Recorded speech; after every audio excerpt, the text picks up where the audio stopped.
예, 국민의힘 한동훈 대표와 한덕수 국무총리가 오늘 오전 비상계엄 사태 이후 전국 수습 방안에 대한 담화를 발표했습니다. 이 자리에서 질서 있는 조기 퇴진이 강조됐는데요. 이번에는 국회로 가보겠습니다. 이자연 기자, 구체적으로 어떤 내용들이 나왔습니까? 네, 한동훈 대표는 윤석열 대통령이 남은 임기 동안 정상적인 국정 운영을 할 수 없다는 점을 강조하면서 담화를 시작했습니다. 대통령이 조기 퇴진해야 한다는 입장을 재확인한 겁니다. 한동훈 대표는 오늘 오전 11시 국민의힘 중앙당사에서 진행된 담화 발표에서 퇴진 전이라도 대통령은 외교를 포함한 국정에 관여하지 않을 것이라고 말했습니다. 또 한덕수 국무총리와 회동을 주 1회 이상으로 정례화하겠다고 밝혔습니다. 계엄 사태와 그 후폭풍으로 인한 국정 공백, 국민 피해를 최소화하겠다는 겁니다. 한 대표와 한 총리가 윤 대통령을 배제하고 계엄 사태를 수습하기 위해 전국 주도권을 가져가겠다는 의미로 풀이됩니다. 또 한 대표는 현재 진행 중인 비상계엄 수사에 대해 정부나 당이 대통령을 포함해 누구를 옹호하는 일은 없을 것이라며 엄정한 수사를 약속했습니다.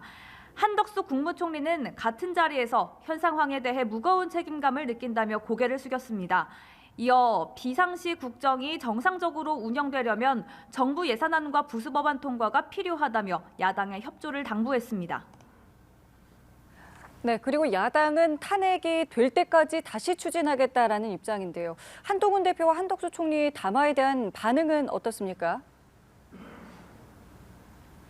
네, 야권에선 반발의 목소리가 잇따르고 있습니다. 우선 더불어민주당은 한동훈 대표에게 국정 운영을 주도할 어떤 권한도 없다고 지적했습니다.